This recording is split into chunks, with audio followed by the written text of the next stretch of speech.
This is Beth Radow. I'm with the League of Women Voters of Larchmont and Mamaroneck, and we're here for a luncheon today with our county legislator, Catherine Parker, as our speaker, talking about economic development in the 21st century with an emphasis on sustainability. Welcome to our 2016 Shoreline League of Women Voters Luncheon with our guest speaker, Westchester County legislator, Catherine Parker.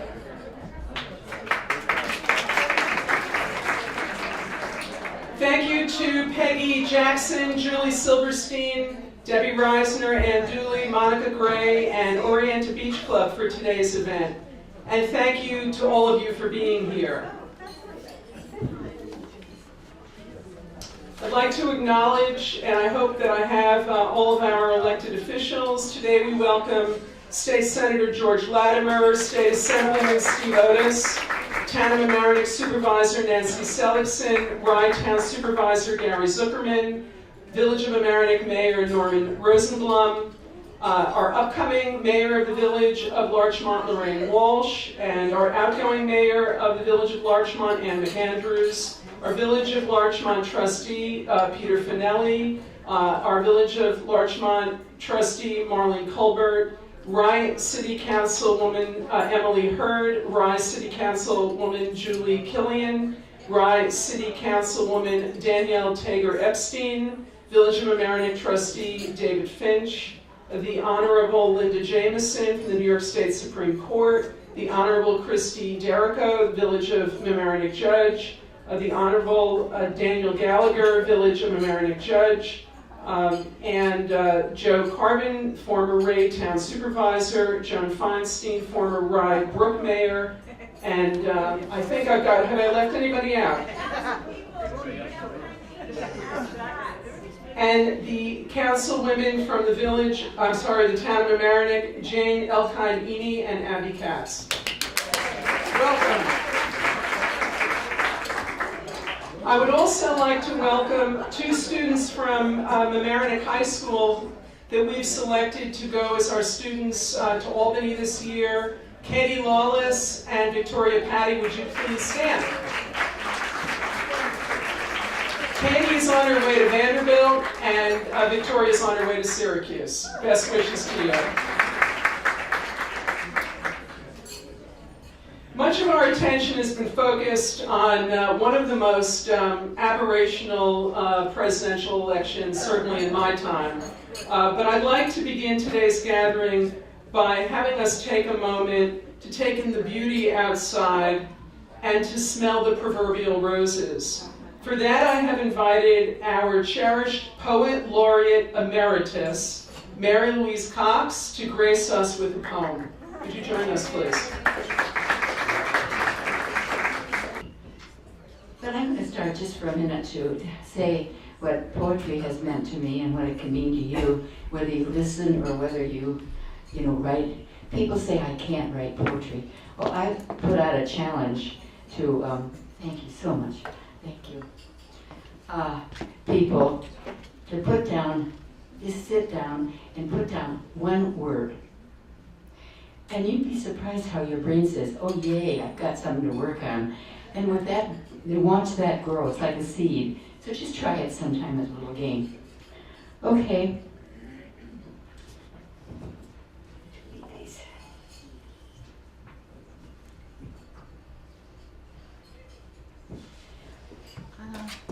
I'm going to end with a very short prayer. And I'm going to start with an example of my suggestion, which is just to put a word down and see how it grows its petals.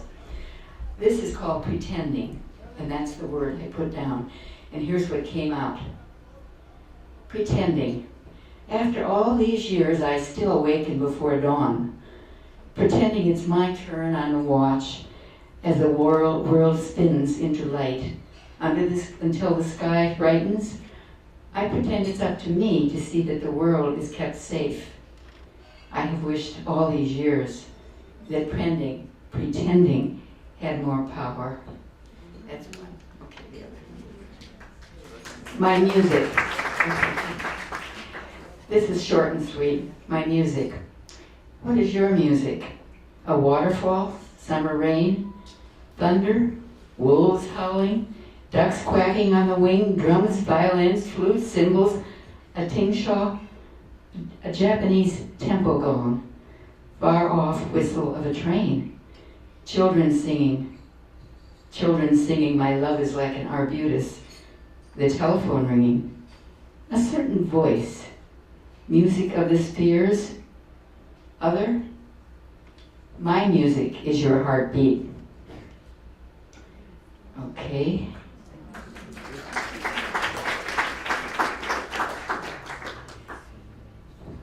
I just want to say, it occurs to me to say that I don't hesitate after I finish reading so that you'll clap. So just so you'll know.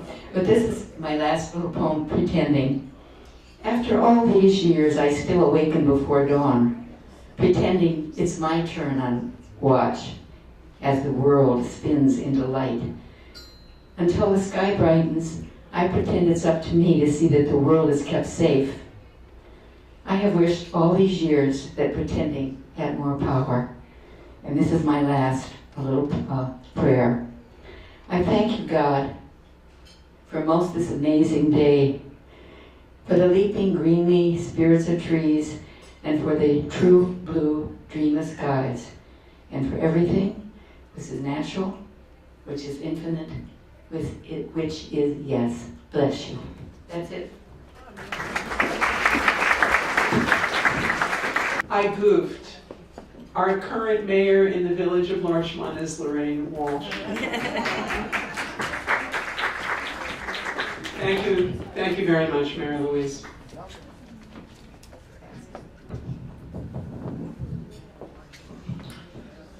Being an American citizen, in the truest sense of the word, is not a passive matter. It takes time and energy and giving voice to things that concern the preservation of the rights that we hold dear. The League of Women Voters is a grassroots, nonpartisan organization that is now almost 100 years old.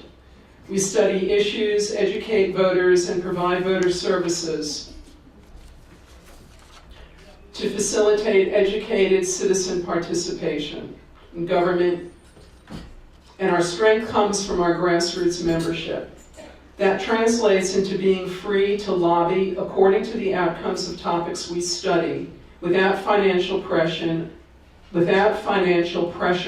otherwise often experienced with a predominantly donor-based model.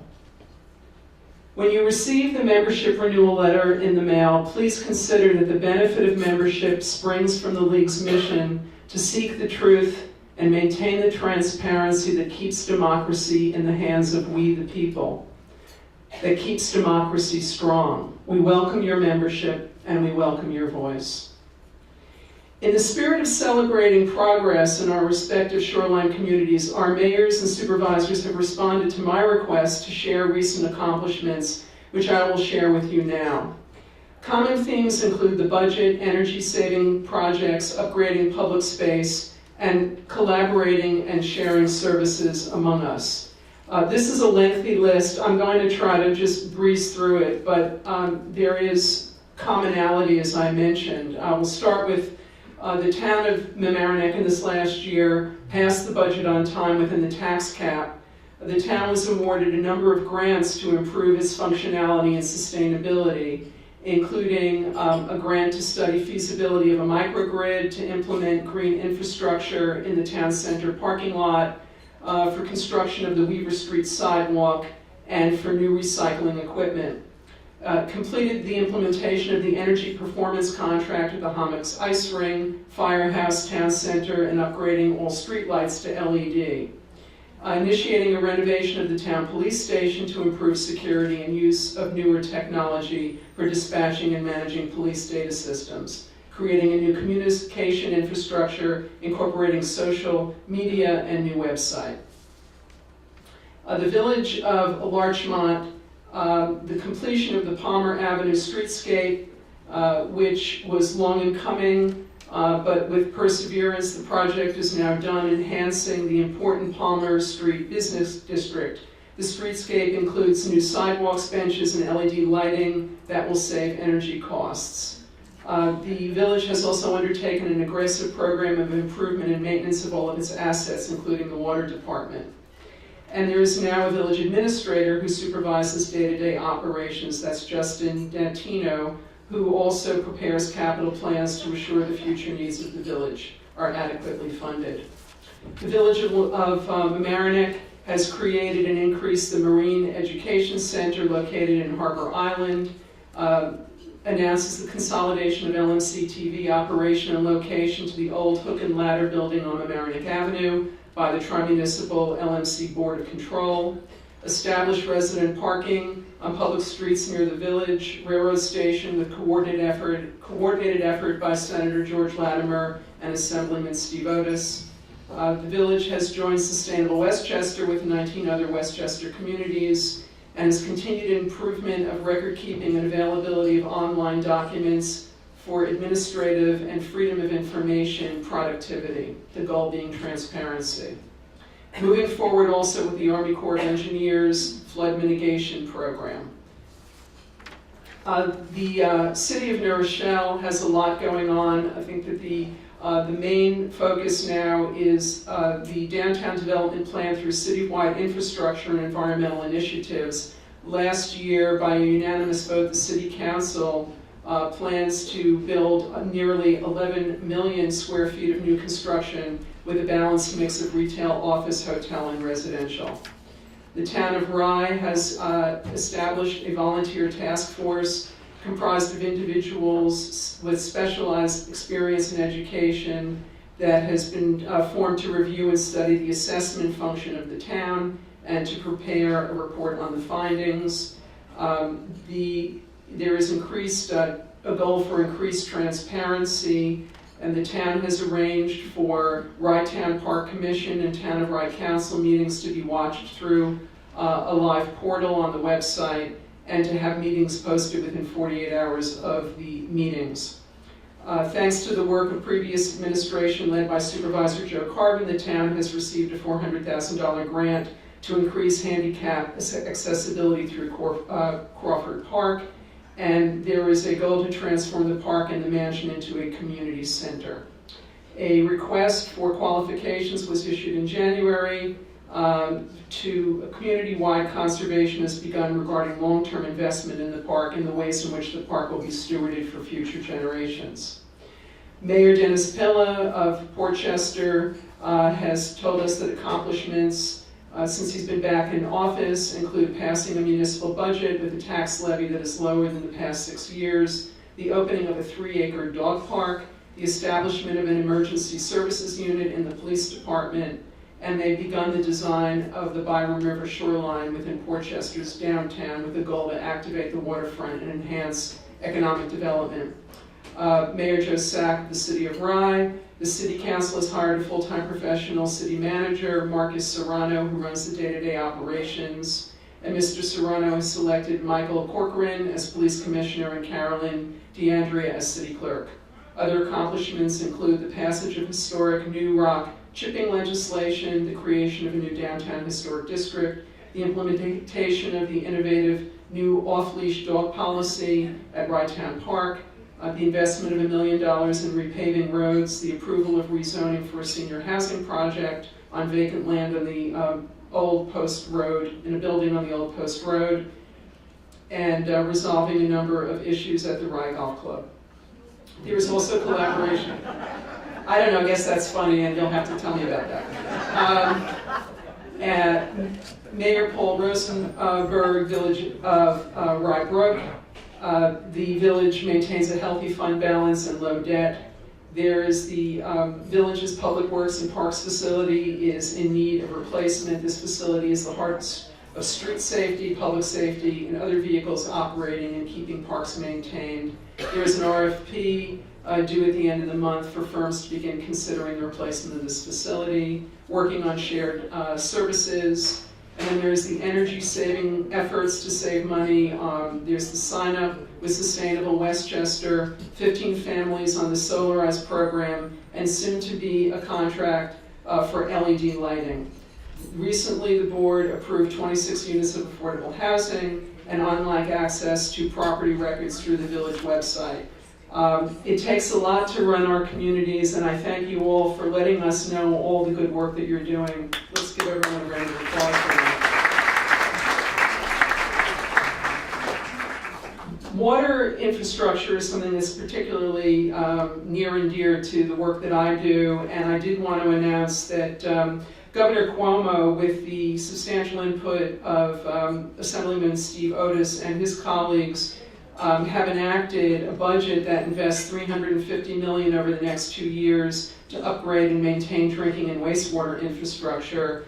And this Water Infrastructure Act is a 3-year grant program. It started originally with $200 million, so this represents an increase. I know that water has been an issue, obviously of concern to the extent that people get their municipal drinking water with what's going on in Flint, Michigan. And it's my understanding that the town of Mamaroneck has posted on the website information about our drinking water. You can go check that out.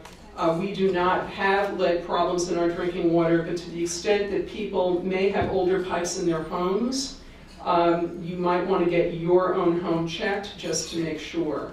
But that is something that our leaders, our local leaders, are on top of.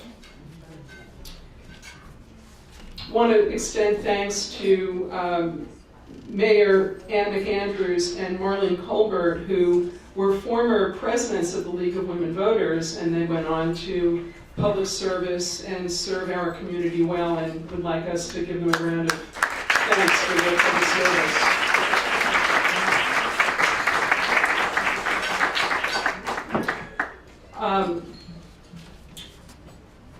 In planning for today's event with Catherine Parker, Catherine and 2 of her fellow legislators and media specialist Warren Watson, who is right to my left and your right, produced a short film that we're going to show next. It gives you an inside look at the working of our county legislature through the discussion of a particular piece of legislation that is making its way through the legislative process. And at the end, Catherine talks about how you as citizens are encouraged to be a part of that process. So let's take a few minutes and watch this film, please. My rescue dog, she could have added to the consulting from your advisor. You got it. We'll bring Mindy to, absolutely. I think for our next committee meeting, we should definitely have all interested parties participating. So a friend once tried to get Ulysses Grant to learn the increasingly popular game of golf, and after persistent prodding, Grant finally consented to go to a course as an observer. As they arrived, a man stepped up to the ball and began hacking furiously at it with his driver. Dirt and grass flew everywhere, but the beginning golfer simply could not connect with the ball. Somewhat confused, Grant turned to his friend.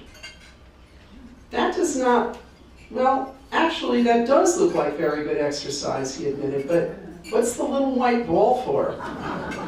Have a good lunch. We'll be back soon. Rye Arts Center. Since becoming a county legislator, Catherine has sponsored or co-sponsored and passed resolutions for the Westchester County Board of Legislators to support the New York State Climate Smart Community Pledge, the amendment to the Westchester Smoke-Free Worksite to include electronic cigarettes, prohibiting the sale of children's products containing certain chemicals, and the creation of a county energy director position. Legislator Parker has also introduced legislation to limit use of plastic bags and styrofoam by retailers in the county, and legislation to provide for cleaner air by reducing and eventually eliminating the use of number 4 and number 6 heating fuels. For over 20 years, Catherine has owned and operated her own small business in downtown Rye, Parker's in Rye, which is a travel store that carries everything from clothing to luggage. Catherine is a 4th-generation Westchester resident. She lives in Rye with her husband, David Walker, and her 2 children, Julia and Aiden. During her tenure as legislator, Catherine Parker has shown consistent concern for maintaining a secure budget that does not borrow against the future. County Legislator Parker will address Westchester's economic sustainability in her comments today. Please welcome Catherine Parker.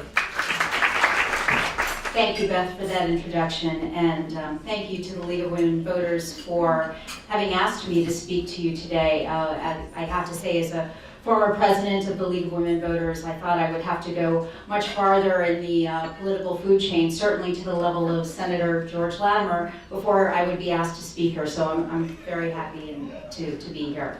So I was asked to speak to you today about economic development, and I thought certainly we should be talking and focusing most on North 60. Now, who in the room knows about North 60? I see a couple of hands. And I have to say you're in very good company, because before last January, I didn't really know about North 60 either. So let me give you a little bit of history. Westchester County has 512 acres of land in Valhalla. It was purchased by Westchester in 1915, and it was designated for a poorhouse, a penitentiary, and a public hospital. And they really wanted to keep those facilities isolated from the rest of Westchester. Over the years, they have sold some of the land and they've leased others. Currently, it's used by the Westchester Medical Center, the New York Medical College, the Maria Ferrari Children's Hospital. We also have a household recycling center there for Westchester County. There's a bus garage. We do fire training for Westchester County fire departments there. And Westchester County has some of their social services. Of that space, the largest parcel that's leased is leased to the Westchester Medical Center. And there's also some smaller operations going on that, again, are labs and research. There is quite a bit of economic activity going on there even today. In fact, if you were to look at the daytime population on that campus right now, most of the daytime population is greater than most of the municipalities in Westchester County, actually more than half of them. And there is currently 4,100,000 square feet of space that's being used for office, labs, hospital, etc. So there's quite a bit going on. In 2012, County Executive Rob Astorino issued a request for qualifications to create an enhanced research and development complex, which would support Westchester's growing biotechnological and medical industry. And so that land that was specified in the RFQ was 60 acres of the original 512 to the north. Therefore, it's called North 60. The development objectives stated in the RFQ were as follows: provide the county substantial financial benefits, including ground rent, taxes, assessments, and other form of rent; reinforce the excellent and reputation of the area and the Westchester Medical Center and the county's growing medical and biotechnology industry; address community goals by providing excellent development that reinforces, again, the positive character of the adjacent facilities in nearby neighborhoods, and provide public access to the surrounding communities so that they could also enjoy that, and generate quality jobs and other economic benefits for the local community and other parts of Westchester County. They also included in the RFQ the need for the developer to address the public transit and to promote environmental conservation, protect the long-term interests of the county by providing for maintenance and utility enhancement of the value of the land. It all sounds good. At the same time, maximizing the complement of the resources available with the Westchester Medical Center. There were certain conditions of the property that were also noted in the RFQ, which pertained to some site conditions. There's a steep slope, primarily at the north end of North 60. There are 2 streams. There's certainly a need for stormwater management, and there are also wetlands on the property. Lastly, as one of the potential constraints, it was put in the RFQ that developers had to consider the fact that they needed to address the water supply issue. Currently, water is provided by, there's actually an adjacent parcel that's owned by the New York City Department of Environmental Protection. They have a water treatment plant that they provide water to the businesses and organizations that are there right now, but it was nearly at capacity. Several proposals were submitted, and Ferrari Associates' proposal was selected by the County Executive's Administration for consideration by the Board of Legislators. If the name Ferrari sounds familiar, John Ferrari, who is the principal of Ferrari Associates, he built the Maria Ferrari Children's Hospital, which is right there, named for his daughter, who unfortunately passed away at a very young age.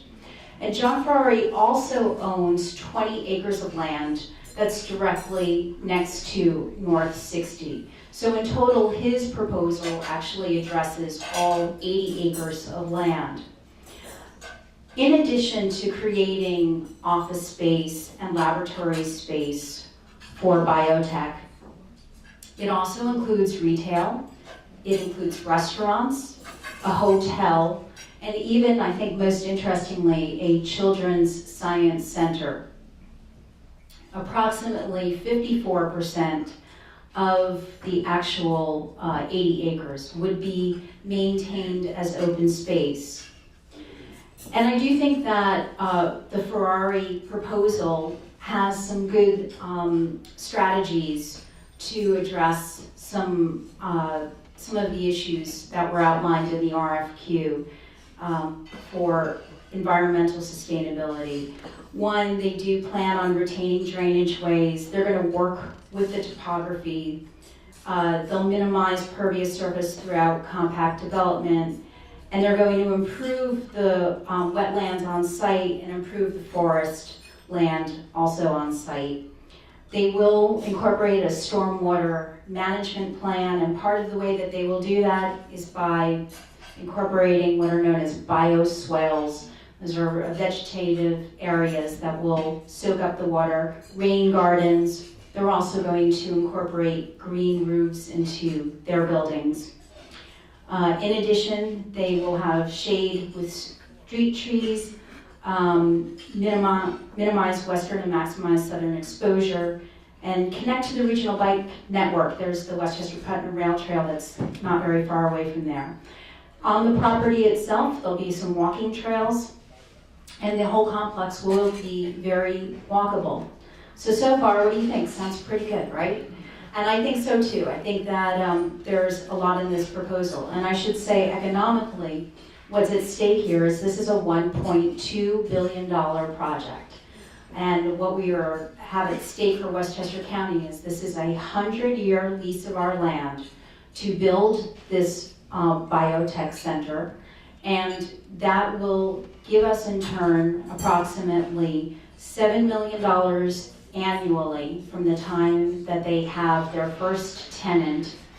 And in addition to that, there'll be sales tax that will be derived from those businesses, which have been estimated to be somewhere in the neighborhood of $9 million. So we are talking about significant dollars to Westchester. The environmental sustainability, though, cannot be stressed enough, and is part of the reason why we need that to be incorporated in the plan in order to succeed. The issues that I would add, that we have started to have conversation with Ferrari Associates and their representatives, the water issues. We've also started talking to them about the need for resiliency. We talked to them about the pressure on the energy grid and competing in a region where there are other biotech centers.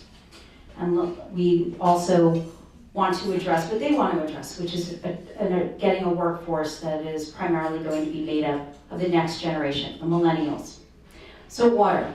As the proposal stands, the development would utilize the wastewater treatment plant in Yonkers. The Yonkers wastewater treatment plant is not without its issues.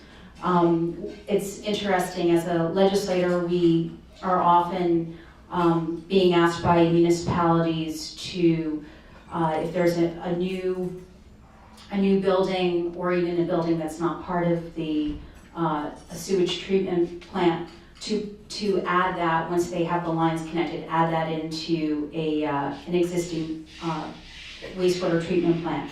Anytime there's property that's being added to Yonkers, our 4 colleagues that represent Yonkers are quick to point out the issues with the Yonkers wastewater treatment plant. One, there's a great need for odor remediation. They've been working on this for quite some time. And the Yonkers legislators have a way of saying that they are concerned with the effluents from the affluent. So the other communities that are sending their waste to Yonkers is not necessarily appreciated. So can you imagine this huge biotech center and the waste that would be going into the Yonkers treatment plant? That was certainly something that we brought to the attention of Ferrari Associates, and they heard us. And truthfully, nowadays, for a development of this size, they can be looking at treating their water right on site. They have been agreeable to that. They have hired an environmental engineering firm and a consultant to take a look at that. So that's good news that that will be addressed.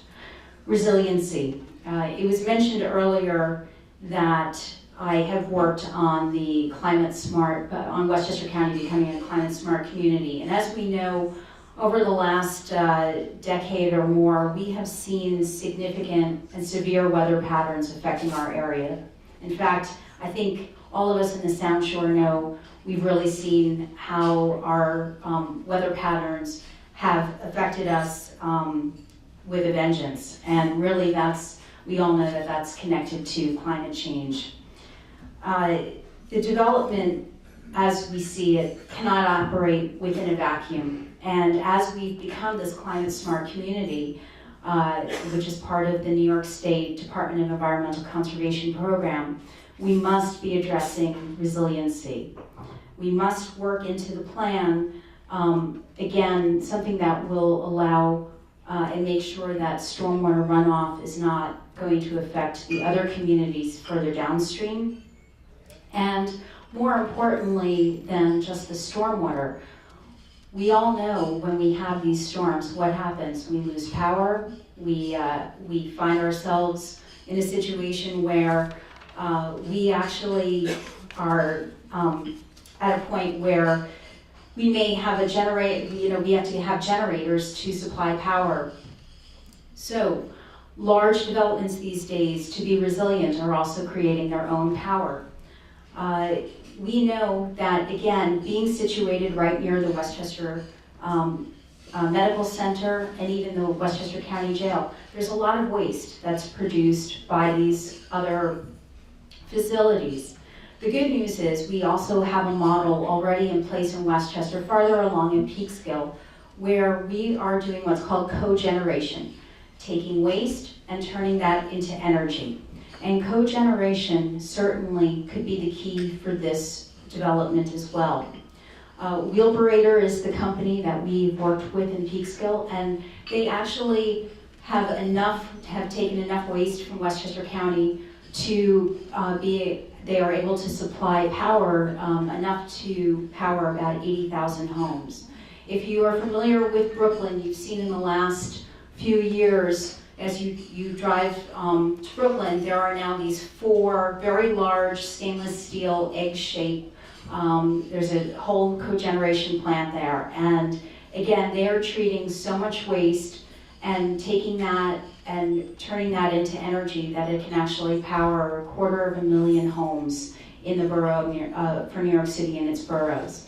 It's very exciting. So again, this is for the next step in development. We really have to be looking at this. This is the way that we can move forward and really plan for the 21st century, since again, this is a 100-year lease that we're talking about.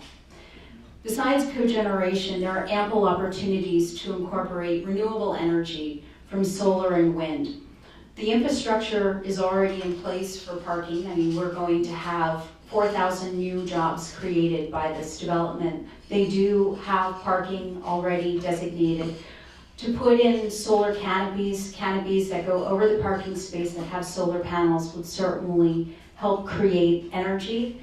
And as well as in the very north quadrant of North 60, where there are some steep slopes and other factors that would prohibit building, you can also think about doing some wind power. This is all good news that Ferrari Associates has been open to taking a look at this and really meeting with people that are working at the cutting edge in their field for environmental science. And I think that they will go back to the drawing board on some of this and incorporate it into their plan. And I will say this, that one of the reasons why it is so important is as they build it, they need the businesses to come. And the businesses that come need the workforce. And I mentioned earlier, they, in fact, in their proposal, call out the fact that they will be relying on millennials to fill those jobs. Millennials are very interesting because as we know, they are very different from the baby boomers and even Generation Xers. Baby boomers, Generation Xers, we have been the consumer generation. We have also relied on fossil fuels, and we have created a situation with climate change. And that's how the millennials look at us. They look at us as the cause for what is one of the greatest crises facing mankind right now. And they're not very happy with us. So they really do put a premium on sustainability. They believe very strongly that it is part of their identity. It is one of the things that they don't want to contribute to. And that they consider that in their purchasing power, and they also consider it in their workforce decisions. We know from the region that if we really want to have this biotech center succeed and put us on the cutting edge for the tri-state area, there are already some other players out there. Stony Brook, for instance, if you just Google Biotech Center, New York, one of the first places that will come up will be by Stony Brook University. They have the Stony Brook Biotech and Energy Center. And I think that they have really captured the idea too, that you have students that are learning at Stony Brook University, you can transition them into a workforce. They are supplying the energy by working with some partnerships, public-private partnerships, to have energy businesses that are supplying energy back. And we need to be ready to compete with Stony Brook. We also need to keep in mind that, again, the millennial workforce, they are looking for ways to be able to identify as having been environmentally sustainable. And certainly, this is something that can't be ignored as we look at the plans for North 60. I had mentioned to Beth that I feel that wherever I go, I get asked questions about Playland, and Playland certainly is an economic driver for the area. So I'm going to keep it very, very short because Beth kept me to, she said no more than 20 minutes. So this will just put us just slightly over the edge. But I will say I was very disappointed a couple of weeks ago when it was announced that the plans that we had worked on so hard last year for a management agreement with Standard Amusements had basically fallen apart. And the reason why I was disappointed is because there are two goals that have to be met, I think, for a public-private partnership with Playland. One is that you must have a revitalization of the park. The infrastructure is old. It has been there since 1928, and it's beautiful, but it does need a lot of work. The other area is that we really need to ensure that the burden is lifted, maybe not fully, but lifted from the taxpayers more than it has been on the taxpayers for the last few years. And right now, we subsidize the park. I mean, last year we lost about $1.8 million. We've had years where we've lost up to $5 million. Financially, the new deal that's been presented to us with the county putting in $58 million for the infrastructure improvements, and given that the financials haven't really changed, unfortunately creates a situation where the county is shouldering a tremendous burden. That would be between $5 and $7 million annually. So I think we still have some more work to do. I'm hopeful that we can continue to work with the board, the administration, Standard Amusements, and the public to ensure that we can actually go back and get a better deal for Westchester County. I'm going to stop there, but I will open it up for questions. Marlene Colbert. I have a question. In the film that you showed before, your colleagues were all talking wonderfully about the park. I wonder, are they aware of like the kind of work that we all have to do to try to keep the marshlands open, et cetera, et cetera? Yes. Can you repeat the question? Sure. I'll repeat the question. Trustee Colbert asked about the work that goes into keeping the parks open, and each year it always seems like the curator positions for those parks always find themselves on a chopping block when the county executive sends down his budget to the Board of Legislators. And every year, advocates for the Westchester County parks have to come before the board at the public hearings and basically ask us to put those positions back into the budget, which we continue to do. And I have to say, Marlene, it's very frustrating from my perspective that this is something that constantly, year after year after year, we just keep revisiting it. And the parks are one of the reasons why we choose to live in Westchester County. There's no question. We are very fortunate.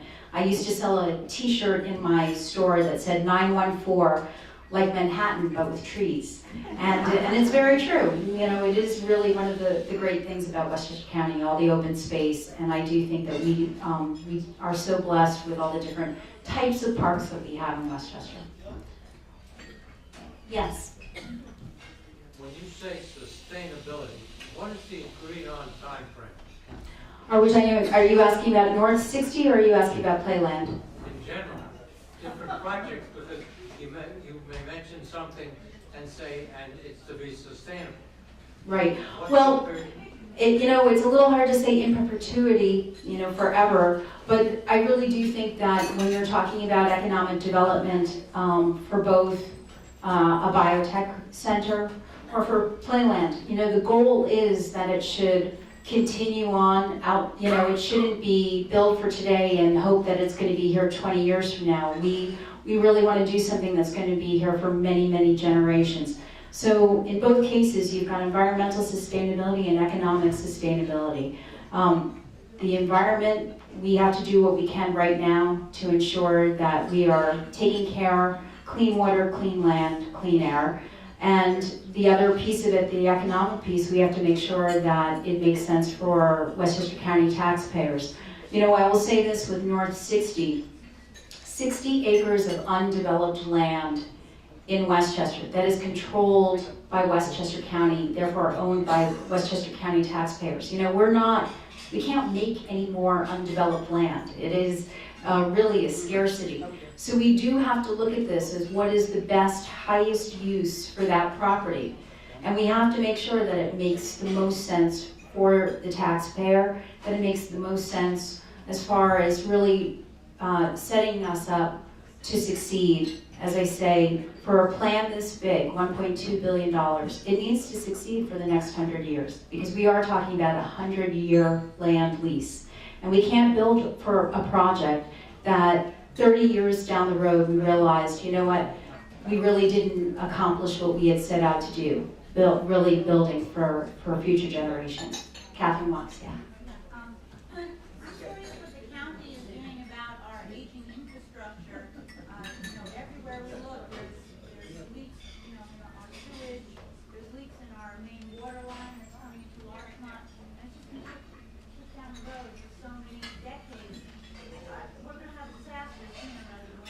So the question was about infrastructure and aging infrastructure. And being communities in New York State, we are all dealing with aging infrastructure.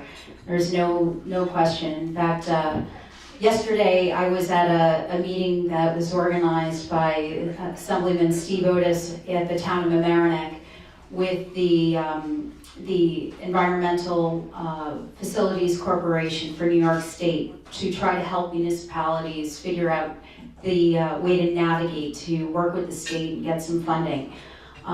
These are big ticket items, and certainly talking about aging sewer systems, we are working very closely with municipalities to try to help ensure that these lines are investigated, that there's what's called a sanitary sewer evaluation study done first, so we know exactly where the problems are, and that we address those problems. I mean, at the end of the day, we are all living in communities along Long Island Sound, which we are very, very fortunate. We must do more for our lines to ensure that that doesn't affect the quality of Long Island Sound. The water quality of the sound has improved over years, but we all know it still is not at a level where we could have shellfish, for instance, that is edible. So we have a long way to go, and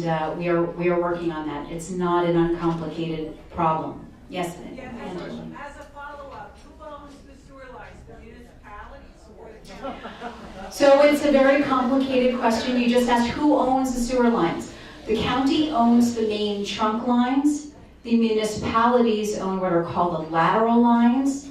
And then homeowners, you also connect to those lateral lines. So that is the third prong in the system.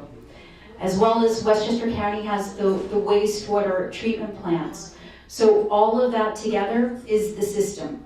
So again, the reason why the sanitary sewer evaluation study is so important is because what it will do is it will take a look at the system and where the problems are. And just as a warning for homeowners, you indeed may be contributing to the problem. And that is definitely something that, again, we don't think about what's under the ground because we can't see it. But we know that at the end of the day, we have to take care of our environment and Long Island Sound, and we have to do what we have to do. Yes, Mike? One more. Why does the county legislature permit gun shows at their facility?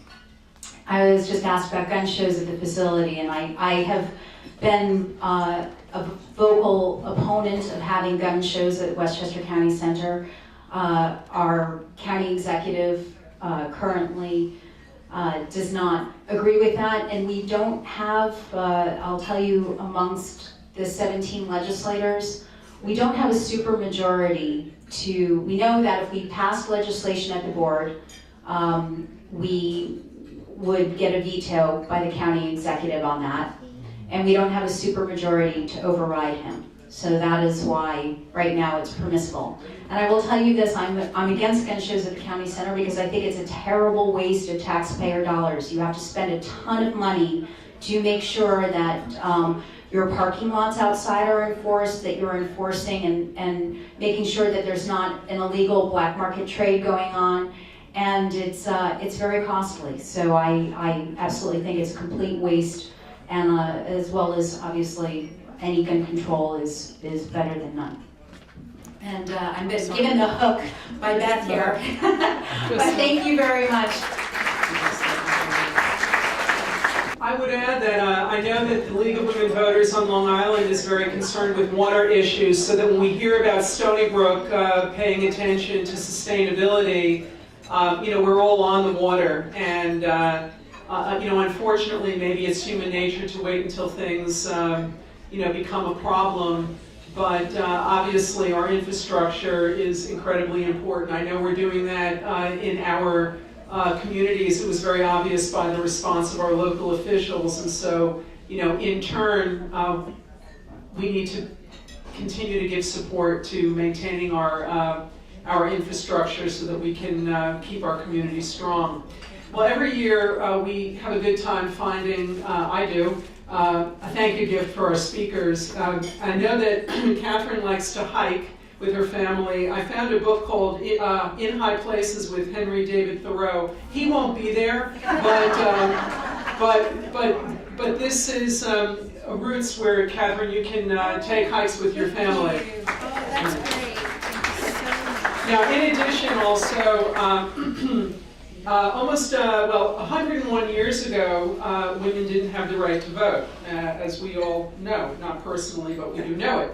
And at the time, there was a circular Vote for the Woman's Suffrage Amendment, November 2, 1915, that I found, and we had it framed for Catherine. I'm going to read it to you. Vote for the home. Men have a way of looking out for business and industry and property. Women have a way of looking out for home and children and human life. You can't look out for business effectively, and you can't look out for home effectively unless you look out all the way to making of laws that control the conditions of business and the conditions of home. Laws affecting business are made in every session of every legislature in every state of the Union. Men want a direct voice in the passing of these laws. Laws affecting home and children are made in every session of every legislature in every state in the Union. Women want a direct voice in the passing of these laws. They want it because they know it will be good for the home. What's good for the home is good for all. If you believe in the good of the home, vote for the Woman's Suffrage Amendment, November 2nd, 1915.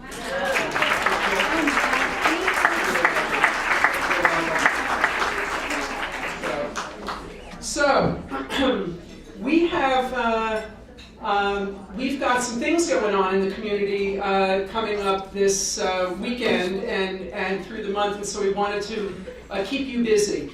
I think, should we do the raffle, Peggy, before we do the announcements? And then, but please stay. There's going to be a community read. I think we've all read Boys in the Boat, or many people have. And if you go on the library websites, there are a number of events going on in the community. I know Christy Derrico, I think, was going to be doing a demonstration, and there are also a lot of wonderful things happening in the community. It's a wonderful, wonderful, promising story, so I hope you'll be able to participate. Is there one ticket here? Yep. Okay. Why don't you read it? Looks like JR 698-5270. All right. Excellent. Congratulations. On Sunday at Larchmont Temple, we're going to have Grow It Green. I'd like to ask Lisa Boileau to come up here and tell you a bit about this event. It's been worked on a community level, and certainly hope that people will come and join. And I don't know if you'll talk about the rain barrel, but if you don't, I will. Okay. Please. Bees and butterflies. Our afternoon on Sunday afternoon will be all about how we can encourage pollinators to come to our gardens, how we can manage the rainwater in our gardens, how we can improve our soil without having to resort to chemicals and pesticides and fertilizers. We will be talking about seeds and heirloom seeds and GMO seeds and all kinds of seeds so that you can understand a little bit more what really is the story behind seeds. Sunday afternoon is an event called Grow It Green. It is an effort that's come together with the 3 municipalities of the village of Larchmont, the village of Mamaroneck, and the town of Mamaroneck. And all 3 environmental committees have come together to create a wonderful event. We have a keynote speaker who is Kim Eierman, who runs Eco Beneficial Gardening. She is actually the inspiration for this whole event, because after we did the Green Steps Expo last year with everything you could learn or what you could do green in your house and your gardens, everybody was so enthusiastic about her lecture that they wanted her to come back and speak more fully. So this year she will be the keynote speaker, followed by 5 sessions of workshops There are mini speakers, 20 minutes with a 10-minute Q&A on all different areas that I just touched on. So water, soil, seeds, native plants, all kinds of things for your landscaping, your gardening. So please come and join us. There are a huge number of raffle items that have been wonderfully, generously donated by the community. We've got activities for children and grandchildren, and a lot of vendors and informational sources from the community. So it poses to be a wonderful event, 1 until 6 p.m. on Sunday afternoon at the Larchmont Temple, and the keynote happens between 1:15 and 2:15. Thank you so much for your time. I have flyers for anybody who would like to look at the schedule in more detail. I'll have them at the door. The town of Mamaroneck is subsidizing rain barrels, and I've got one right here. It doesn't come with the butterfly, but we could get an artist to supply one if you ask nicely. These regularly retail for $149, but we're making them available, the town is making them available for $50 to the residents of the town of Mamaroneck, as well as the village of Larchmont and Mamaroneck, and for others, it's still available at $65. I will leave out, I think Nancy Selickson's got some information that we can leave out on the table out there, and it will also be available. I put one flyer on everybody's table so that you could have a look at it, and this is the way that we try to, we can actually take our precious water and use it on our property and try to reduce the amount of water that leaves our property, and everybody really can make a difference. This is a great price. I don't know, how do we have, 60, Nancy, is that the number? 66, okay, the magic 66. By the way, I just learned that Heinz 57 was a complete fiction. I just hope that isn't going to upset anybody, but I bought this great trivia book, and it was a complete fiction, but, think about how wealthy they are. Anyhow, so think about getting a rain barrel and contributing to the future of our wonderful community. Is there anybody that has any announcements that they'd like to make? Yes, Nancy. I'm just going to add that we're having our second annual bunny hop race on Sunday morning before the Growers Green event. And at 8:30, the bunny hop race for the kids will start off from Memorial Park. They'll go down to Weaver Street and back. We will have a really large bunny there for the event. And then there is a more grown-up race. It's a 5K race that starts at 9. It's going to be a hopping event.